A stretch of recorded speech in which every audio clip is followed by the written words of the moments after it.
Hey everyone, this is Frugal Panda here with a quick review of a retro handheld video game console. It's a 4-in-1 game console with a controller. I purchased this on a whim. Honestly, I got it just to throw into my camper, so some extra to do.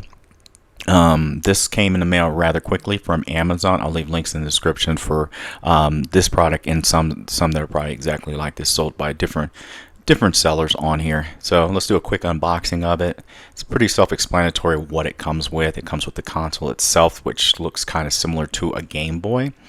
It comes with one AV cable, which I can confirm works, and it comes with one old school controller, which I will never use. I'll plug it in for purposes for this, but I'll never use it, to be honest with you. It comes with one manual.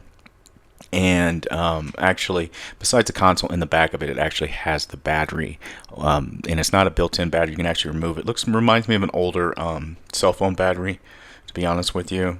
I think it says you can play it up to 6 hours on a charge, and this probably charges really fast, to be honest with you, because it's such a small battery. But it's so low power. You pick it up, it's very lightweight a little gaming console. I thought it was pretty cool when I got it. So anyway, let's turn it on and let's check it out and see what games. It comes with 400 games. Some of the games you obviously don't recognize right away, especially if you're from my generation. Some of these games I have not played in like decades. I'm talking probably 30 years. So I saw them, I was like, holy crap, I started playing some of them, and it took me back to spending the night at some of my friends' house and staying up all night playing Goonies or Russian Attack, which for the longest time we thought was Russian Attack when it was really Rush in an Attack. But yeah, I had all those. Kind of bummed it didn't have Rygar or something like that on there. But no worries, no big deal to me.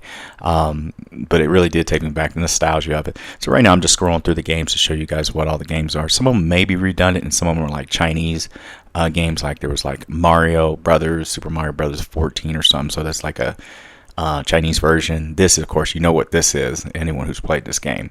As far as the graphics go, it looks just like, to be honest with you, pretty much what you would see on a full-blown console. It's amazing how technology just came along that you could put something like this, which back in the day a Game Boy could never power, but nowadays, little chips can do everything. So anyway, I was pleasantly surprised when I got this, especially for what I paid for it. It was like dirt cheap. Like I said, I'll leave links in it. All I'm doing is just going through testing. The buttons work fine. It took me a while to get used to it again because, like I said, I haven't played these style of video games in the longest time.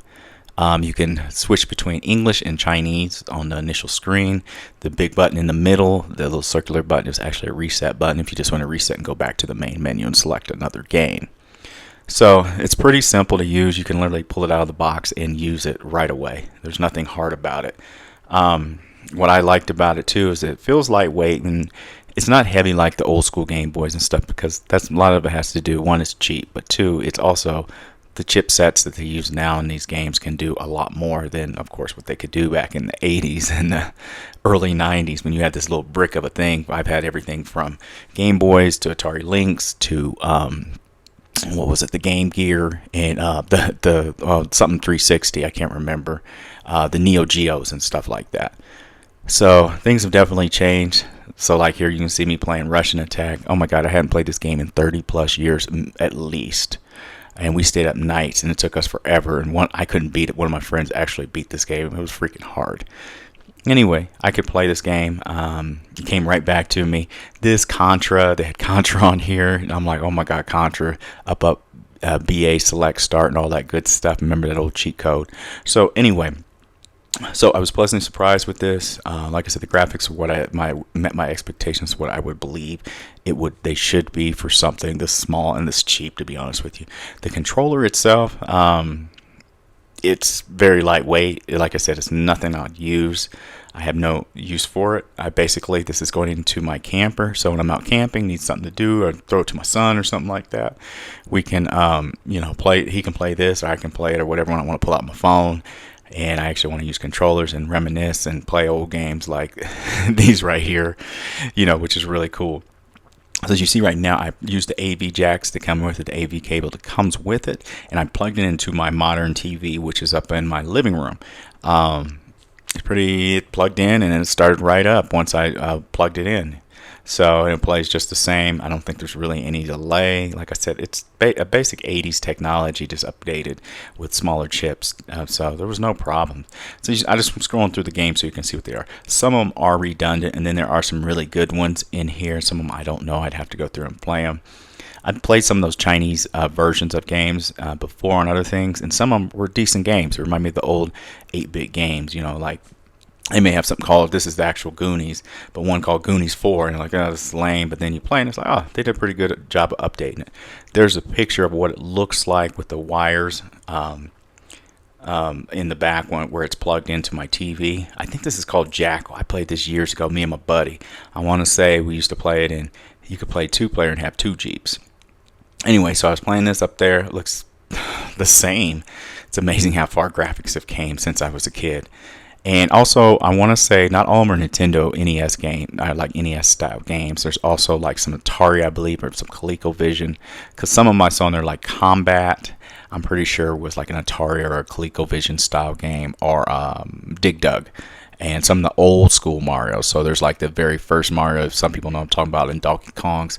Those weren't necessarily NES games. Those were actually ColecoVision. If anyone knows that, I had a ColecoVision. And Atari 2600s and stuff like that. Maybe some Atari 7800 games too. So those were a little bit different. But you can see there's different games.